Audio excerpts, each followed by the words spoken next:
Okay, we are rolling and broadcasting live.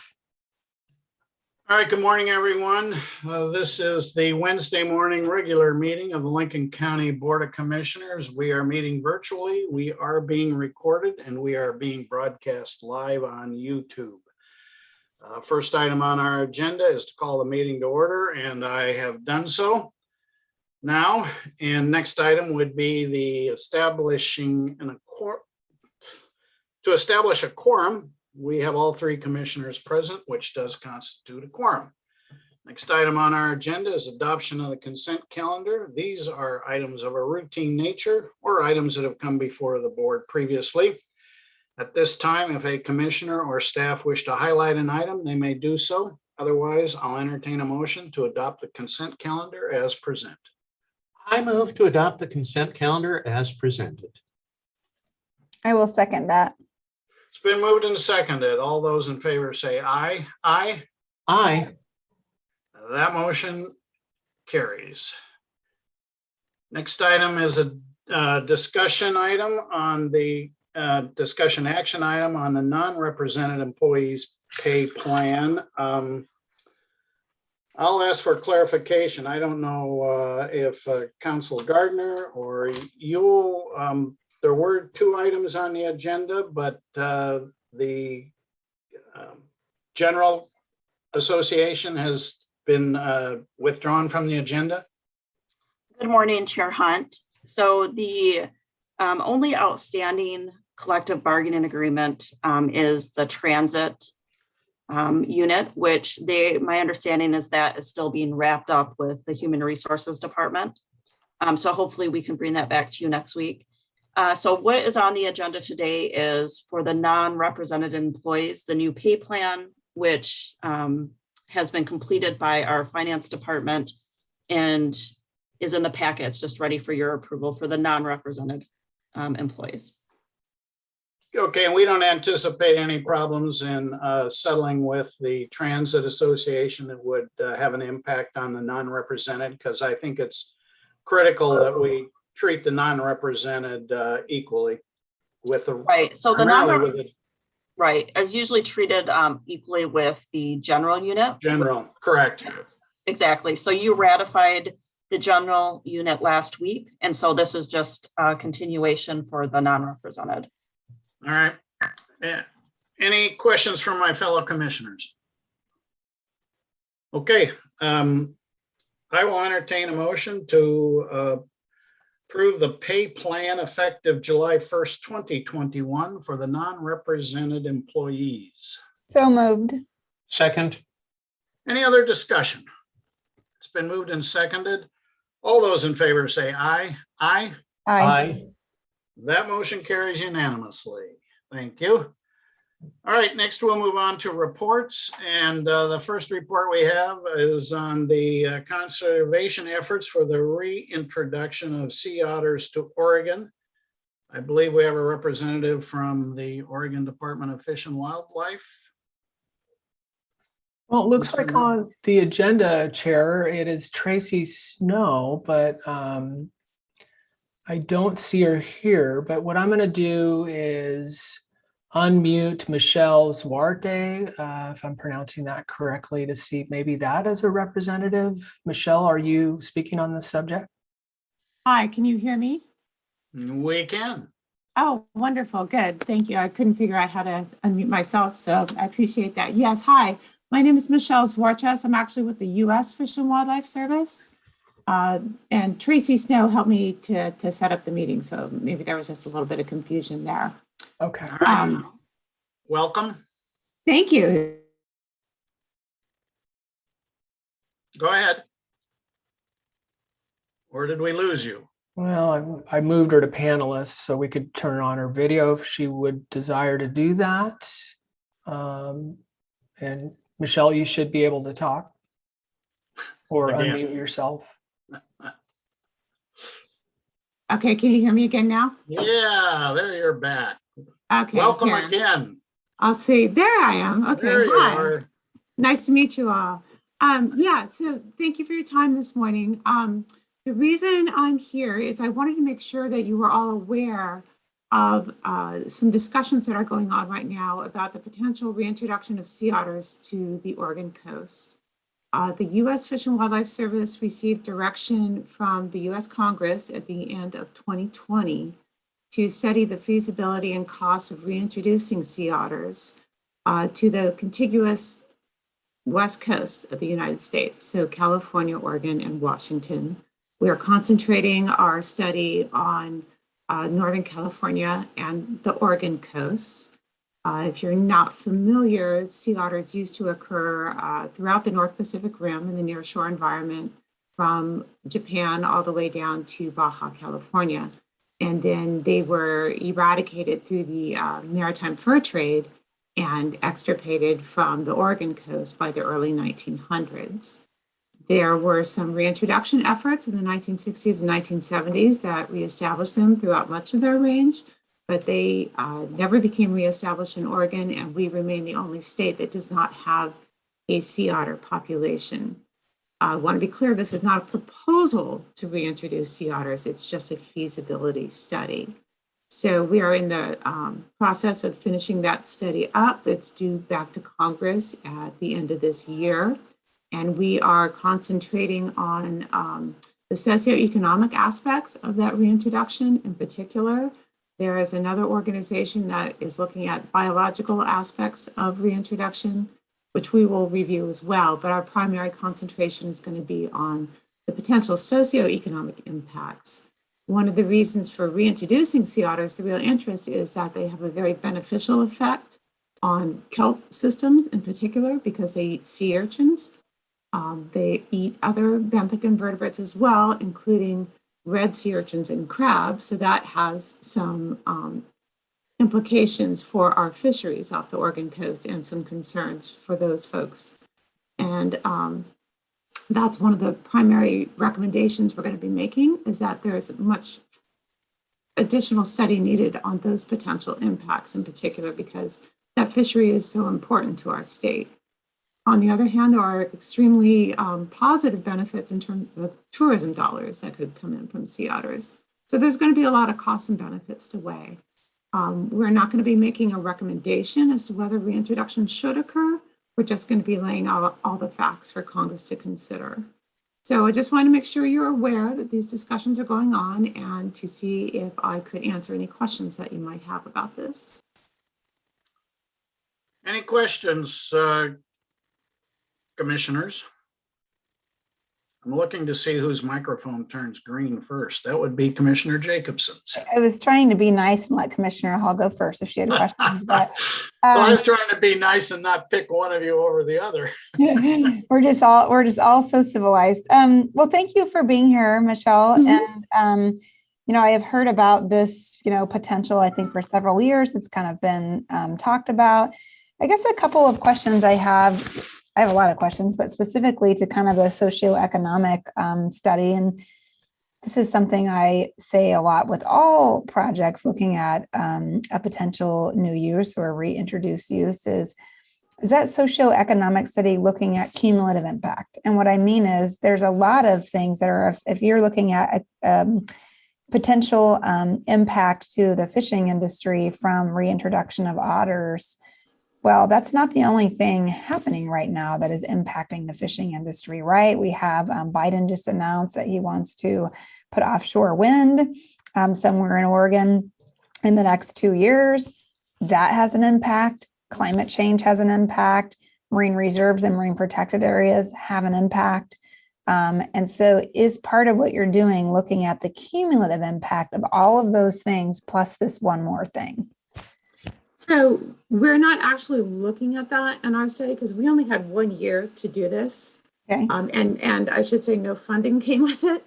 So what we are doing in our report is recommending that study be done. So we're saying that, if you are going to consider reintroducing sea otters, here's a very important piece of information that we don't have. And that is understanding what those cumulative socioeconomic impacts would be.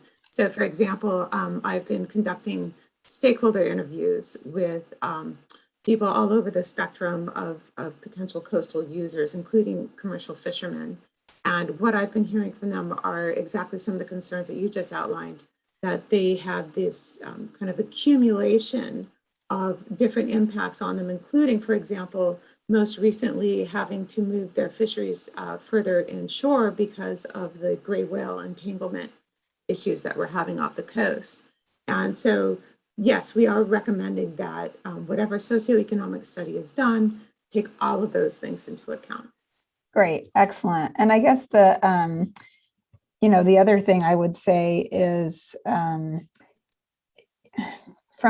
maybe this is kind of more from a biological end and looking at the feasibility study of doing this, I know that there's some research that has come out on impacts of climate change on sea otters in more established places. And so, I would hope that there'd be some consideration and thought given to, what does a reintroduction look like in the middle of climate change where you have more stressors on the animals than you maybe normally would. And I feel like all of this is making it sound like I'm not supportive, and I'm not, but I'm just, I should say I'm not supportive, but there just is, I think, unfortunately, in the climate environment we're in right now, like I said, there is just increased stress on those animals. And so them reestablishing inside of a climate change context, there's not a lot of research on that. We've not done it before, and we've not done it before during climate change. So it's just something I guess I think about a little bit. Yeah, no, that's definitely an important consideration, and particularly because one of the greatest stressors that we know of on sea otters, particularly in California right now, is the impact of great white sharks. One of the primary sources of mortality for them are great white shark bites. They don't actually eat them, they taste them, but it has fatal consequences for the otter. Don't survive that. Yeah. Right. And because of climate change, we are getting this influx of juvenile great white sharks that are now moving further north onto the Oregon coast. So that's been one of the big questions that come up is, as those waters warm and we get more and more great white sharks, what does that mean for a reintroduced population of sea otters? And another complicating factor I'll say too is just looking at established populations elsewhere. They're so different. The populations in California act very differently than the populations in Washington and in Alaska. And that has to do with dive depth. They're very shallow divers. So they will have very different effects on the crab fishery, for example. In Alaska, where the waters in the bays where they tend to congregate are all relatively shallow. And so those sea otters can access all the crabs within those bays and really heavily impact those fisheries. Whereas off California, where you've got a continental shelf that drops off relatively quickly, the impacts are not really felt there. They haven't found any impacts on the crab fishery there because the otters take all the crabs in the really shallow nearshore areas, but there's plenty of crabs in the deeper waters still. So there's a lot of differences. Well, that's interesting. And, in Oregon, our geography with our shelf is very different in certain places. So areas on the central coast where we have a very long shelf and you can crab for a very long ways out. And we have other places where it's much narrower on part of the coast, which, and you're kind of saying that would create even some differences within Oregon, not just very much so. I think there would be very localized differences, probably. Exactly. Yeah, right. I guess the last question I have is marine or sea otters come under the Marine Mammal Protection Act. Yes. So, I think there's a lot of impacts to like seals and sea lions being under the Marine Mammal Protection Act, which means that they're really not managed. And obviously when you're, reintroducing an animal, the goal is to bring the population up, right? So you're really not managing that population. You're trying to get it established and healthy. But, what, and maybe this is a question for the study, but, looking down the road, kind of what's the overall picture of, again, not just reintroducing an animal, but reintroducing an animal that with time, 50 years from now, whatever, is still under this kind of protection. How does that kind of impact from kind of an ecological function, introducing something that's not managed in the same way that other things are sort of managed, especially when we have a very, very, very big seal and sea lion population on the coast that also is not managed. And I don't really know how seals and sea lions interact with sea otters, but I don't know if there's a predator-prey relationship there, but there's a lot of them. There's a lot of them here. So to answer that last question, there's really not much interaction between them. They have totally different food sources, so they don't compete in any way. There's no kind of predator-prey relationship between them. So there really isn't much of an association between seals and sea lions and sea otters. The Marine Mammal Protection Act, though, is a challenging act to work with. It doesn't have a lot of the flexibilities. Believe it or not, the Endangered Species Act is actually more flexible than the Marine Mammal Protection Act is. So it's a challenging act to work with. And the number one recommendation that is coming out of our report right now that we have heard from absolutely every stakeholder that we have talked to, from conservation groups to the commercial fishermen, is what is the management plan going to look like? We want to know that if these animals are reintroduced, there is a management plan in place beforehand. We don't want you waiting until it becomes a problem, some unforeseen problem pops up, and then you're scrambling at the last minute to try and figure out, well, what can we do? And our hands are tied because of the Marine Mammal Protection Act. So that is a very high priority item that we're recommending to Congress, is that this needs to be worked out before any reintroduction takes place, and need to find if there are some kind of flexibilities that we can find within the Marine Mammal Protection Act to allow for some type of management if unforeseen problems should crop up. Yeah, thank you. That's all my questions for now. Appreciate it. Yeah, good questions. Commissioner Hall, any thoughts or Yes. comments, questions? Questions. Thank you, Chair Hunt. So it sounds like the report that will be going to Congress will include options, maybe a range of strategies for reintroduction in terms of pace, that kind of thing, if they decide to go in that direction. Yeah, well, what the approach we've decided to take with it is that we don't have enough information to actually make any kind of recommendation as to whether reintroduction should occur or how exactly it should occur should you decide to go that route. What we're trying to do is lay out what all the facts are, what are the challenges that would be associated with it, and then what are some of our general recommendations in terms of like genetic sources for the populations that would be appropriate, or numbers.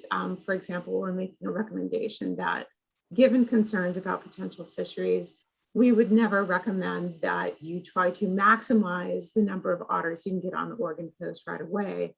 We would recommend making a very small targeted reintroduction of just enough animals to kind of start a nucleus of a population that could then expand naturally over a long period of time, and give everyone a chance to get used to sea otters being on the coast.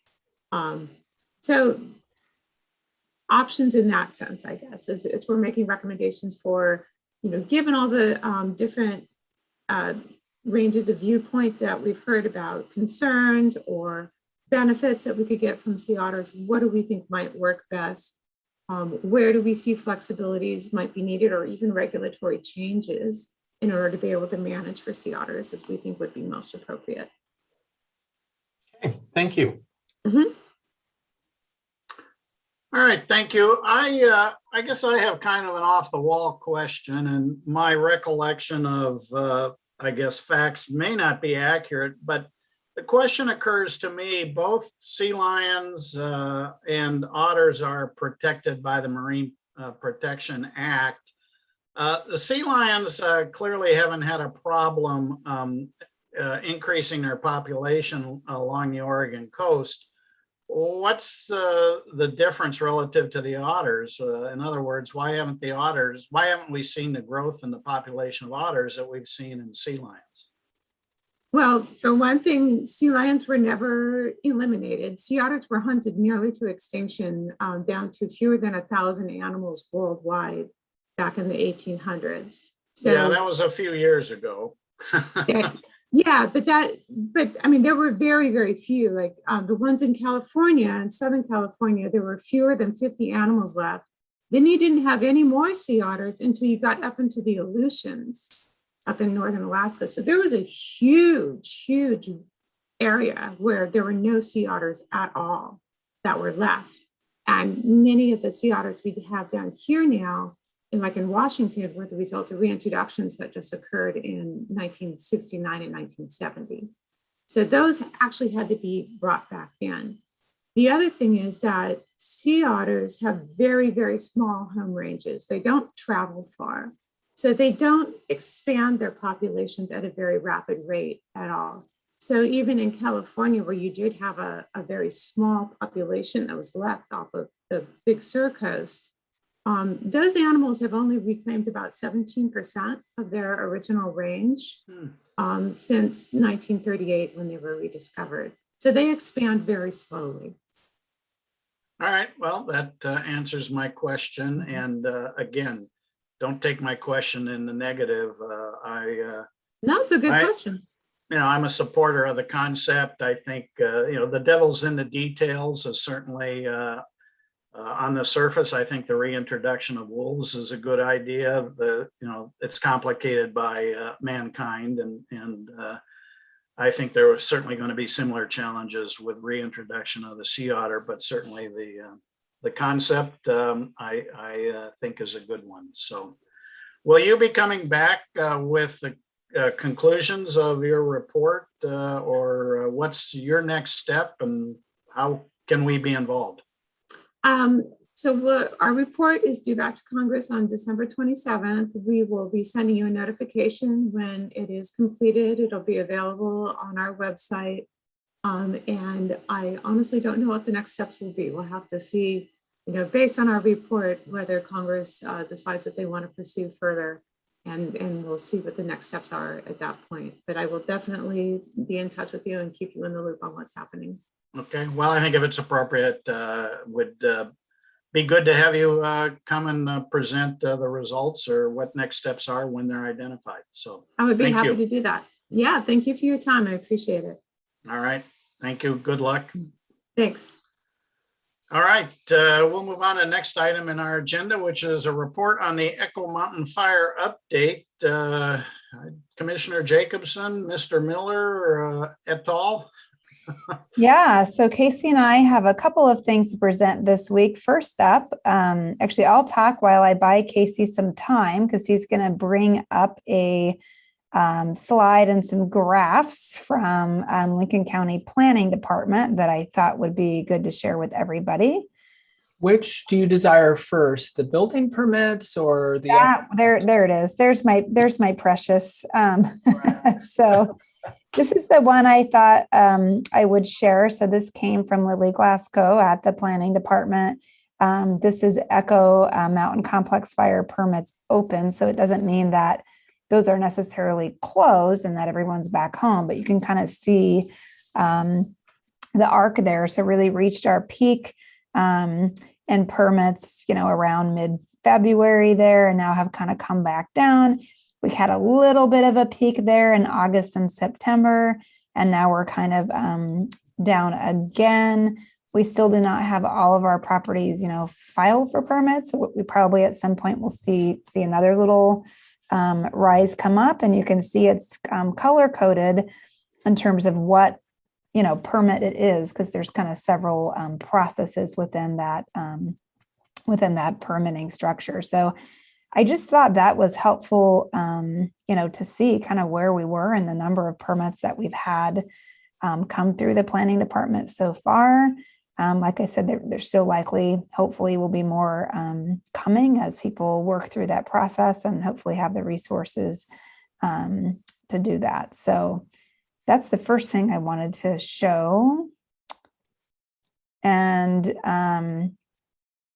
here's just a bigger look at, building permits in the county, not necessarily Echo Mountain specific. These are just kind of the bigger view. So also on the fire update end, I believe last week started, that might actually be this week, but Lincoln County Housing Authority put out or is in process of putting out a request for proposals, a formal process for what will be a 40-unit complex built in North Lincoln County using fire impacted community credits given to us by OCSH. And so that they're trying to move that project along as quickly as possible. That is targeted for people still living in hotels that are on a fixed income, that are fire survivors. So they're hoping to do that RFP. Like I said, it's kind of on its way out the door right now, and to start building as soon as possible in 2022. So really exciting. So, you know, that we are going to get some housing, some new housing out of this. Could I jump in on that, Commissioner? Yeah, go Jacobson? ahead. Yeah, we approved that multifamily funding. It's only for Lincoln County. And of course, I believe Jackson County that suffered by far the biggest housing loss, that OHCS said that actually Lane County lost more multifamily units than we did. But the reason they brought the recommendation to allocate this funding to Lincoln County forward was kind of taking a look at our overall housing loss proportionate to the population, as well as our lack of housing resources. So it's sure nice to see that moving and moving quickly. Yeah, so super excited. Thank you for your work on that, Commissioner Hall. So excited to see that project come. I do believe some property has been identified in North Lincoln County. I don't even know where it is. They haven't told me because the deal is not done yet, and the housing market is crazy right now, and they don't want you know, the price to get driven up or other offers come in or something like that. So they're being kind of quiet about it until all of that you know, is finalized. The other thing that's happening is, we've talked about this a lot, but Casey and I are working to get our request for technical assistance out the door.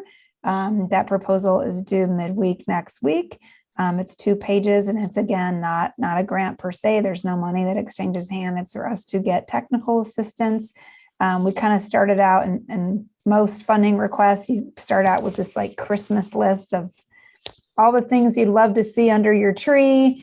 And then you kind of realize that you really have to narrow it down to be competitive. So we are in the process of doing that. And one of the things I've really been thoughtful about, and we have to make a very specific request, not just, you know, we want housing, but a very specific kind of request. One of the things that I have been thinking about that I just wanted to pass through the both of you and have a little chat about is in regards to housing. I know we constantly get a lot of requests and information and people wanting to look at why we don't have more mobile home parks or like a tiny home type of village. And so one of the things I'm thinking about doing in this technical assistance request is to ask for a housing developer specifically to look at where in all of Lincoln County would be an appropriate site or sites for something like that, what the permitting would look like for that, where the cost for something like that might come from. That's part of what's kind of challenging, is who pays for something like that. And then addition, what would be the management structure of that? Would that be a co-op where people pay in? Would that be a single owner that then leases those properties? And what type of, you know, how would that be set up organizationally? And that would be a very specific request, which is what we've been told we need to do, you know, not something huge, but something kind of specific. Like I said, I know it's something we get asked about, you know, a lot. Why isn't there more, you know, mobile home parks, et cetera? So anyways, I just kind of wanted to, that's kind of where my brain is going with technical assistance for housing. And I just kind of wanted to float that out there and see if the two of you had thoughts or wanted to go a different direction. May I, Mr. Chair? Please go ahead. I think that's an intriguing idea. This is something certainly I've been asked about through the years, and I've just heard anecdotally, but it would be good to look into whether there's truth behind the anecdotes that there are nonprofit developers here who might like to take either of those types of projects on, but they simply don't have the resources, or it's not cost effective for a private for-profit developer. They can make more money by doing traditional stick-built houses. But I think this is something that's worthwhile looking at. It's narrowly focused, and certainly if we could see more tiny house villages and mobile home parks, I think, I've always argued that we need a whole range of solutions to our housing needs, and certainly manufactured homes and tiny homes can be part of the solution. They're not for everybody, but no type of housing is perfect for everybody. So I'm intrigued. Let's talk about it more. Yeah, I'll add my comments. I think dovetailing on what Commissioner Hall said, I think anything that we can do to increase the supply of housing is a positive step. And certainly mobile home parks or tiny home clusters are certainly part of that picture. I also think, as Commissioner Hall alluded to, I'm an economist, and supply and demand, and there's a huge demand for housing. So what's wrong with the supply side? And I think obviously it's a complicated situation, but I think certainly some of the financial aspects are a real impediment to the supply side. So I think that it would be my speculation that whatever we do moving forward really is going to require some kind of public subsidy. Simply if the math made sense, there's a huge demand. So certainly worth exploring. And I think, again, anything we can do to increase the supply of housing is a positive step. Yeah, thanks for the feedback. I guess the other thing I failed to mention earlier, and why I'm specifically intrigued with this idea for technical assistance through this opportunity, for a mobile home park or tiny home village is, eventually we will have these FEMA trailers that come up for sale that are in our community right now. They try to sell those back, to the people living in them, but they have to find a place for them to go because they're on, property that the tribe owns right now. And so we could be in a position where we set ourselves up with having technical assistance actually do some site planning and stuff and identifying property and how it would run. And then there might be an opportunity to get funding from the state or something later to actually purchase those FEMA trailers when the direct housing mission is done and actually create the facility with those. Kind of a long shot, but we do have those, FEMA trailers in our community now, and they do represent an opportunity. And I would hate to see them go to Texas and get auctioned or something when we need that housing here. So anyways, thank you for the feedback. Hopefully by next week, Casey and I will have our finalized technical assistance ask done, because that is when the grant deadline is. So we are working on that. So I'll make a last comment. It probably goes without saying, but I would hope that Anna Husing, the director of planning, is involved. Yeah, in fact, Anna's the one that gave me the idea of looking at mobile homes or a tiny village type of scene. I talked to him about what kind of technical assistance specifically we would need. And he said, we get so many questions about, how can I develop, tiny home park or a mobile home park, and a lot of the property isn't zoned correctly and all of that. It'd be nice to have someone actually working on that and saying, here's the places where that actually could be done. Yeah. Yep. Good. All right. Look forward to more information. Anything else on the mountain fire or housing? Well, we could do a lot on housing, but nothing else I from me from the fire. Casey? Well, Katie, you've, I believe, thrown the term around land banking. Does that fit into the discussion somewhere, maybe? hypothetically? Yeah, I mean, I think there's different types of land banks. Actually, Commissioner Hall is probably more familiar with land banking than I am. I think there's different types, and I think if we're tying this back to the, technical assistance request, it wouldn't necessarily be creating a land bank, but more so having someone look at where you could more easily develop these type of systems. Obviously being on city services as opposed to having septic tanks, put in, it would be a lot easier. So it's really trying to figure out almost like a developable land study specifically for a mobile home park, throughout the county. Some of that may not even be property that's necessarily for sale, but just looking at where are the best opportunities. Obviously in a mobile home park, you can do it on a hill, but it's easier if it's not, right, in terms of developing that property. So I think it's more looking at, where would be the easiest places to do it, not necessarily what a land bank is. Yeah, thank you. Any other comments or questions? Good work. Look forward to more information, and it's a long-term process for sure. All right, thank you. Very good. We'll move on to our COVID vaccination update, and we have is Florence with us or Director Romero? I'm not sure. Looks like You get me Director today, Romero. Commissioner Hall. Welcome. I will be going through Florence's slide deck for you today. We'll try not to be too hard on you. I appreciate that. Florence lives and breathes COVID, so she's the source of expertise, but I will do my best today. So next slide, please. So we'll start with the highlights for the week, beginning with our COVID case rate. We see that statewide hospitalizations are decreasing. They're steadily decreasing, and at present, they're just under 600 per day. We have a slide on that a little later on. The case rate is also decreasing. It's been decreasing steadily for a while now. The 7-day average is at 1,197 cases per day.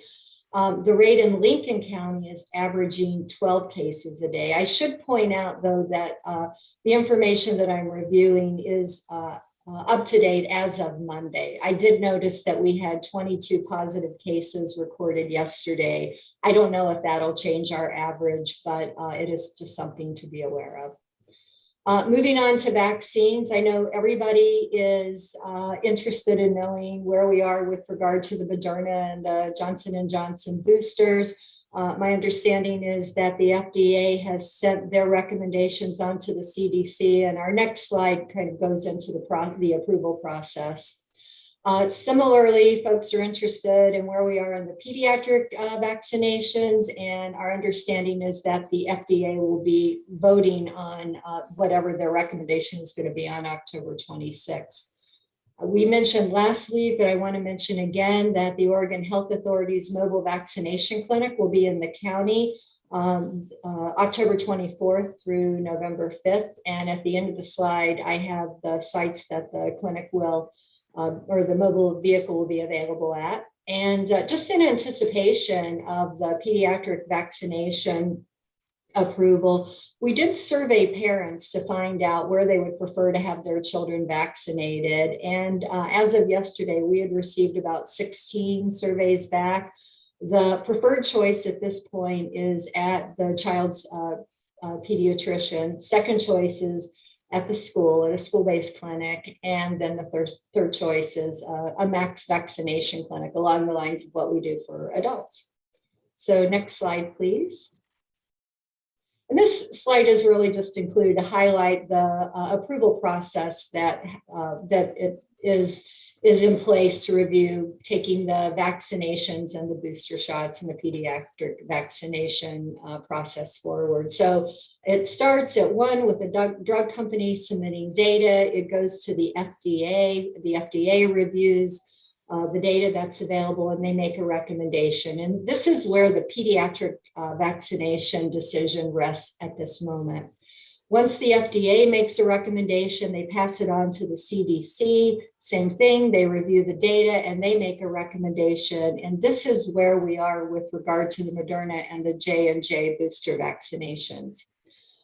From there, the recommendation goes to the Western State Scientific Safety Review Work Group, which similarly reviews the data, makes a recommendation, passes it on to Governor Brown, who basically reviews and makes a decision. And once she makes a decision, then of course the overall Oregon health system will implement the plan. So next slide, please. So this is the Oregon Epi Curve. You can see that it has been trending down. It seems to be flat at the moment, but at least it's not spiking. And this, of course, is a slide you've seen before. Next slide, please. Similarly, you've seen this slide before. The top line, the darker line, is a reflection of the individuals who are hospitalized at present for COVID. And you can see it's just under 600. It looks like it's about 550. The next line, the medium blue line, reflects the number of folks who are in ICU beds. And at present, this looks like it's just about 150. And then the lower line, the lightest blue line, reflects the number of individuals in the ICU and on a ventilator. And that seems to be right about 80 individuals at present. Next slide, please. So at the county level, we start with North Lincoln Hospital. The orange bar going horizontally across the screen, right there to the right of the number 4, reflects the number of ICU beds at the hospital. There are 4. As of yesterday, all of the beds were full, but none of the beds had an individual who tested positive for COVID. So next slide, please. And Pacific Coast Hospital here in Newport. Again, the orange horizontal bar reflects the number of ICU beds, which for this hospital is 6. As of yesterday, 4 individuals were in ICU beds, 2 of which are testing positive for COVID. Next slide, please. This is the Lincoln County information. You can see that through Monday, we have had 203 positive cases. So we are certainly doing better than we were in September and of course August, where we spiked up to 789 cases.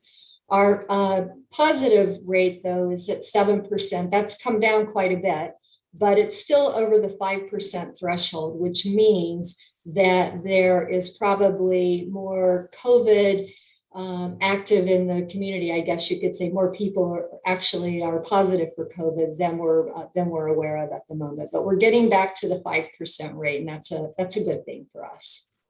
Moving on, next slide, please. Again, here's our Epicurve for Lincoln County, and you can see we're trending down. Similarly, we've been steady the last couple of weeks. This particular graph is up to date as of October 10. Next slide, please. Our vaccination rate continues to increase ever so slightly. We are at 81.4%, something I think we can all be proud of. Individuals from age 30 and above are vaccinated at least the 71.6% rate, with individuals in the 70 to 79 age category being vaccinated at a 90.1% rate. Our lowest vaccination rate is among our 18 and 19-year-olds. They're at 63.1%, but that is increasing. And as you can see, our 12 to 17-year-olds are almost at 70%, and 20 to 29-year-olds are at 68.2%. So getting closer to 70%. Next slide, please. So the locations listed here reflect where the mobile Oregon Health Authority van will be and when. And let's see, we've got 14 locations scheduled beginning November 22nd and going through November 5th. beginning October 22nd, ending through November 5th. At this point in time, people do not need to register in advance to get a vaccination. They can basically walk in. Of course, we're still just giving the Pfizer vaccinations. If somewhere in this time frame the Moderna and J&J boosters are approved, then the clinics will be able to offer those as well. Next slide, please. And of course, we always like to point out that the best way to reduce transmission is to get vaccinated, wear a mask, limit social gatherings, and stay home when sick. So that's our update this week. Any questions? Commissioners, any questions, comments? Yeah, I have a couple of questions. That is the first I had heard that the FDA was voting on vaccines for age 5 to 11 on the 26th. I knew it was coming. I hadn't actually heard a date. So are we anticipating that as early as the 26th or 27th that vaccines are available for kids, or is there some next step in the process after that? It would follow the chart that I went through, Right. Commissioner Jacobson. It would go from the FDA to the CDC. And by the way, the reason Florence is not here with you today is she is on a call specifically to talk about the pediatric vaccination plans, kind of thing. So I think we're anticipating that it's going to go forward, but I don't think October 26th will be the start date. So November sometime probably to complete that process. All right, thanks. Sure. I guess the other thing I was just going to say is, I think you said you had received 16 surveys back. 600. I probably didn't. 600. Okay. I thought you said 16 and I was like, I don't really know that I would trust that data as being accurate. Well, if I did say that, please let me correct and say all right, 600. That is a better data set. All right. It and is. then I guess It definitely is. Thank you. The last question I have, and I guess I should sort of use the pun and say, asking for a friend, truly, but if someone has lost their vaccination card and now would like to go and get a booster but doesn't have that original card, what do they do? I think we would recommend that they contact whoever administered the vaccination to begin with. So if they got the vaccination through Samaritan, that they would contact Samaritan. If they got a vaccination through us, that they would contact us. We have a way of I think, researching it, but it takes time. And so it would be, I think, most helpful if individuals connected with the source from whom they got the vaccination. So would that be if it was through a mass vax clinic that we did at the fairgrounds earlier on in the pandemic? Would that be through contacting public health or the HHS clinic, or who would be the? Yeah, I think it would be through calling our call center. Okay. And getting some direction from them. Okay, great. Thank you. Commissioner Hall, questions or comments? It looks encouraging once again, although wish we weren't seeing the numbers level off. Wish we were seeing them continue to decline, but compared to the peak we saw just a few weeks ago, this is encouraging. And thanks to you and everybody, and Florence and everybody on the public health team. I'll just say thank you again, and please keep up the great work. Thank you, Commissioner. I'll share that forward. Yeah, I would certainly echo those comments. I think the work, the dedication, the ongoing stress that the pandemic has created is certainly challenging, and the good work, the hard work of our not only public health people, but health and human services and other individuals involved is certainly commendable and needs to be recognized. Having said that, I'll put you on the spot a little bit and ask you to try to forecast the future. One of the concerns I have is, we had a big surge in September and we had a surge, back in June. The virus mutated. Okay, so looking to the future, we've got Halloween, which probably doesn't have a lot of social interaction, but certainly Thanksgiving and Christmas. Do you see the potential for significant surges, and how might a mutation of the virus impact the potential for future surges? I think the potential is there. I mean, we saw about 10 or 12 days after the last holiday, a little bit of a surge.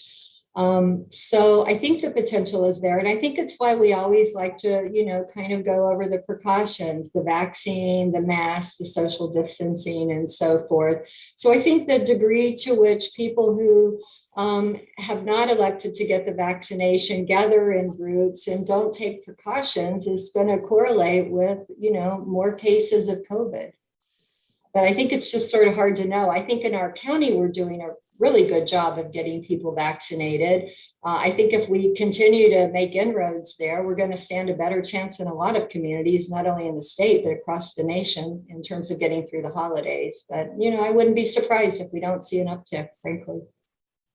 Yeah, and I think, to me, that's reason to say, now's not the time to relax. We need to continue to, for the unvaccinated to get vaccinated. We need to continue to wear masks, face coverings. We need to continue to social distance. And I think the real test is going to be after Thanksgiving, which, of course, about the time we get an idea of whether or not there's been a surge as a result of Thanksgiving, we'll be into the Christmas holidays. So I think certainly reason to be cautious in our optimism, but there is good news. Let's hope it continues, and let's continue to do the things that have proven to limit the spread of the virus. Anything else? All right. Thank you, Director Romero. Appreciate Thank you. Thank you, commissioners. All right. Next would be commissioner reports, and Commissioner Hall, you're next on my screen. Nothing beyond what's already been discussed. Thank you, Chair Hunt. You're welcome. Commissioner Jacobson. And same for me. All right. Well, I have a couple of things.